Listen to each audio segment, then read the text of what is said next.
Is there face validity to the data I'm getting? Is there, a representative sample should have a roughly equal amount of males and females in there, because that's how we are distributed across society. If it's not, there's something wrong with the sampling, with the data, face validity, or with the measurement, although in that case, bad example. Concept validity, does the item measure what you're trying to measure? Relating back to theory, to definitions, to conceptualizations of earlier studies, for instance, is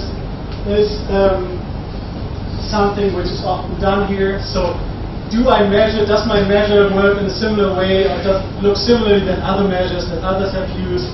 Does it really translate theoretical concepts into empirical measurement? Again, very hard to do in a systematic way. Criterion validity, does my variable behave the way it should behave? For instance, we know that there's a relationship between income and education. If in our data we don't find that relationship, it's either a very strange case, or there's something wrong with the measurement of either of the two. Yeah? So I can use this empirically to test the behavior of my measures and compare that to what they should be. When we talk about experiments, we'll talk much more about internal and external validity. To what extent are the claims that I'm making true within the realm of the study, and to what extent do the claims that I make based on my study travel to the broader population, to the outside world, to reality. Again, that's something we'll come later. I'm jumping this for reasons of time, and I'm also jumping this. Reliability is stability, and there was a nice example here. But we're not going to have a break, but I wanted you to talk a bit more, and I'm not quite sure how we handle these tutorial sessions, but we'll give it a try now. And I've got 2 or 3 more slides I want to show you, but what I'd like you to do is then come together in groups, scatter around the room, and there's more space here, and find yourself also in groups, because those groups ideally should stay together for the next 5 days. And today I want you to start thinking about what is my research question. I'll come up with 2 or 3 research questions that you all find interesting. Try to formulate a research question that shows a proper formulation for a quantitative research project. Try to think about what challenges you see in terms of maybe even validity, reliability, in terms of measurement, in terms of translating that research question into data. Is it easy to do? Is it hard to do? Things like that. And I know we're a bit short in time today. Maybe we can go until 2 today at least, if that's fine with you. Yeah, doing a quarter of an hour longer than we had initially planned, if that's good. Because that would give you some, at least 30 minutes to, in the groups, discuss this a little bit. Again, this is the first tutorial session, and ideally, towards the end, you have all the things that you discussed in the tutorial in one presentation. So maybe the idea today could also be, if you settle in the groups on 1 or 2 research questions that you all find interesting, to say, okay, so these are the questions I'm going to reflect tomorrow about in terms of ethics. That's the questions which I try to stick the experimental design to on Thursday. That's the questions which I think about survey questionnaire design on Wednesday, So to try to maybe find a question that you can drag through the next couple of days and always come back to when we talk about the different things that we want to talk about. So that's the idea. I'm going to talk for 2 more minutes, and then we break up into groups, and you try to figure out how to find yourself in groups, and we'll take it from there. And I'll be running around the room and seeing how things are going and trying to advise. Again, the choice of method depends on the question that one seeks to answer. We know very little about complex issues, then we'd rather go qualitative. So since this is a course on quantitative design, maybe try to think about questions where you would be able to formulate expectations where you would think there is already some knowledge generated, but we need to add to that knowledge, that would be maybe more appropriate. There's different types of research questions you could think of, and I'll put this slide on again when you do your group discussions. So you could think about predicting outcomes. Does Y happen under the circumstances of A and B? You can explain causes and consequences of phenomenon. Is Y affected by X, or is Y a consequence of X? Evaluate a phenomenon. Does Y exhibit the benefits that it's claimed to have? You know, is there? These will be distributions in population, for instance. Describing a phenomenon, what is Y like, what forms does Y assume, developing good practice, how we can we improve Y, empowerment, how can we enhance the lives of those we research, comparisons to A and B different respect of X, for instance. There are still some descriptive questions in here. I would ideally like you to come to some sort of question which is explanatory rather than purely descriptive. And I'm also telling you why. Because in many areas of the social sciences, it is very hard to nowadays publish descriptive accounts in a quantitative manner, you know, in a theory testing, quantitative design, the publications of purely descriptive findings of frequency distributions, of means, of certain things, is becoming increasingly difficult, and that certainly goes for my field. So that certainly goes for political science, for communication science, but maybe also would travel to other fields. So in that sense, descriptive research is often, at least from my perspective, when we already know some things about how things work, it's a bit boring.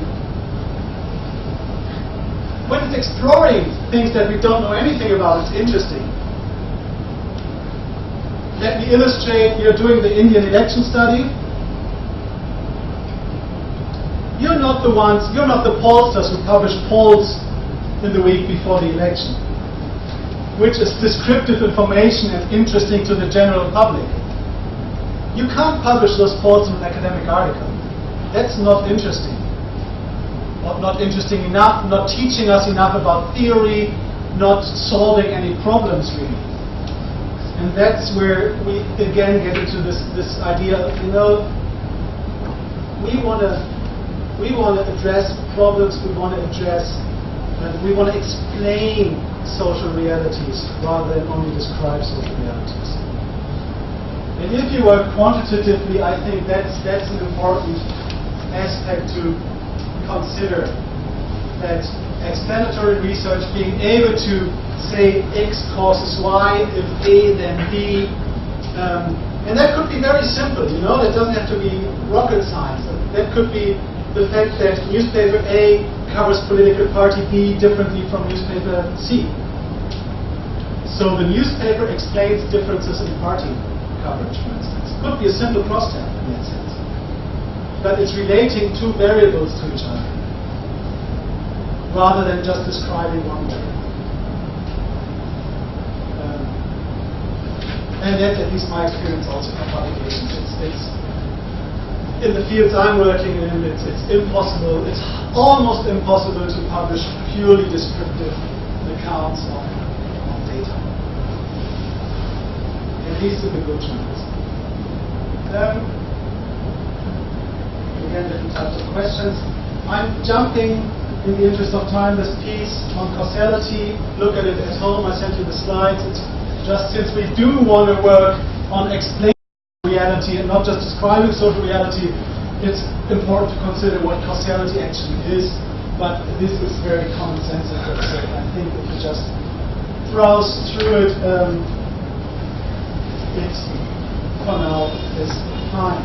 So I've been thinking about, if you try to, and I'll let you do this, and I'm not going to split up the groups myself, and if you try to find yourself in groups of 6 to 8 in different areas of this room, or maybe even outside of the room, there's a little area I think where you guys could sit,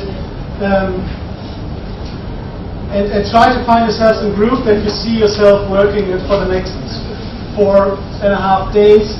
That would be very much appreciated. Then I'd like you to come to formulating an example of a social science research question which you think is interesting. That could come from your own research, right? Ideally it does, at least from one of the group's own research. Maybe come up with 2 different ones if you like. Discuss the appropriateness of quantitative approaches to answer those research questions and the possible challenges in doing so, and maybe you've already thought about that in your own area of research. Try to make it a bit more systematic maybe. And maybe think about, can I validly and reliably measure what I want to measure, what I need to measure in terms of answering the research question? And feed that maybe on a slide or 2 or 3 into the final presentation that you'll be holding on the final day. So if one of the group could take notes today and make sure that, by the end of this course on Friday, there's a presentation which consists of 10, 12 slides, which looks into different things that we do in the tutorials. That would be very much appreciated. And if we have time today, we do a quick discussion of what you came up with, the problems, challenges that you identified within the groups. I'll be walking around and listening into the discussions in the different groups and try to give feedback here and there. That's the idea I have for today. We'll do different things in the tutorials, but today that's what we try. So, spinner, start. Yeah, I don't know how to do it. I think it's easier if you try to find yourself but make sure that we've got 6 to 8 people in the groups, otherwise we have too many groups to present on the final day. Listen in here and there, give some advice here and there. I think some of the groups are doing very interesting or coming up with very interesting ideas, or most of the groups actually, if not all, are coming up with very interesting ideas. And maybe you also want to take these discussions outside of the classroom now. Maybe you want to continue for a little bit. I don't know whether it's possible here or outside somewhere on campus. Just 2 remarks again, I think. One is make sure that you try to get beyond the purely descriptive research question. Because I felt that in many groups that's basically the starting point, right? You're interested in describing something that's out there. And ideally you can move one step beyond and say, I want to explain by certain factors what's out there. And that doesn't have to be super difficult. Some of you doing content analysis things. The easiest things that we always do in content analysis is say that we expect differences between newspapers. So the kind of newspaper would determine the coverage of the party in this case, for instance, which would be an explanation, right? That's as easy as it gets in terms of moving into an explanatory account. Time could be an issue. I expect changes over time. So time is the independent variable which is influencing the dependent variable. Again, we're in an explanatory question, not in a purely descriptive one. That's the one thing I think which is important to take away when you continue maybe this discussion a little bit. The other one is consider how you can translate your concepts and your research questions into numbers. And some of you were much more concrete in their research questions already than others. And I think, I'm not even sure whether you stuck to it, but you talked about democracy, perceptions of democracy. Yeah, I know, but democracy is a huge concept, right? What aspects of democracy, what understanding of democracy are we interested in, how can we measure this? And you guys in the beginning talked about identity. Yeah, very interesting. But again, as I told you, there's libraries written about identity. So what aspects of identity am I interested in? How can I actually measure? And how can I measure that aspect? That's things that ideally you take a bit further into the discussions. Yeah. We have a question in our group. We're trying to measure the perception of winnability of their candidate. So should it be a question of yes and no? Do you think your candidate is winning, or should it be a question on scale? Whether ideally, what we want to realize in quantitative research is variation, because variation, and we'll come to that at a later point, is very useful for statistical operations. Yeah. So yes, no is always much less variation than on a scale from 0 to 10, for instance. Also, it might make the measurement more precise, but that's something to be discussed indeed, right? So do you need more than a yes/no, and why do you need more than a yes/no? Again, ideally, when we listen to your presentations, maybe also in a couple of days, and I listen in again at some point, ideally you can motivate every decision that you took. And if you take the decision to make it a yes/no thing, then tell me why you did so. And if you can't, it's an arbitrary decision, and it's not a good decision maybe. So try to motivate everything that you're doing in this step, in terms of devising research questions, but especially also translating research questions into measurement. The advantage is that it's more reliable because it's yes and no, so you can always be sure that you're getting a clear answer. It's interesting that you call it more reliable, because we know from content analysis work, and again we do that on day 5, I think. We know that the reliability to get reliable data is much harder for yes/no questions than for scale questions, for instance. So it's but if you come with these arguments, that at least shows, we try to think about what we're doing here, and that's, I think, one of the things that you should take away from today's lecture. I mean, position yourself in what you're interested in, reflect on what you're interested in, position yourself in the qual-quant thing, and then try to think about quantification and how quantification works in the context of a research question. That's I think, the major things. So it's 2 o'clock today, which means we'll call it a day for today. Try to make sure that if you say we're done with discussing, that someone took note and maybe chucks them into a PowerPoint presentation, first 2 or 3 slides. Maybe if you say we want to discuss a bit further, grab a coffee somewhere and continue the discussion. But my sense was that I heard some interesting discussions actually, and some interesting questions, and I'm looking forward to get a bit more feedback than tomorrow probably already on your plans. Yeah. Tomorrow we'll be starting at 10 o'clock again, right? And talk in the morning a bit about sampling and sampling strategies and sampling theory and the magic of sampling. And some of you who know the statistics know more about that, but it's quite magical that sampling, random sampling, works as a technique. I think. And then we have a tutorial again where we will talk about sampling and drawing samples in light of the research questions that we discussed today. What type of samples are appropriate, and what should I be looking at? How can I get at those samples is something which I'd like to do then tomorrow. And then after that we talk about something which I find personally very important, is about research ethics. It's something which we see is increasingly important in the international publication scene. So journals asking about ethical clearance for projects. When it comes to the design, experiments is a huge issue when it comes to ethics. But also ethics in terms of how do you deal with your data, how do you do your analyses. That's some of the things I want to cover tomorrow in the afternoon. With that, thanks for today and have a good afternoon. See you tomorrow.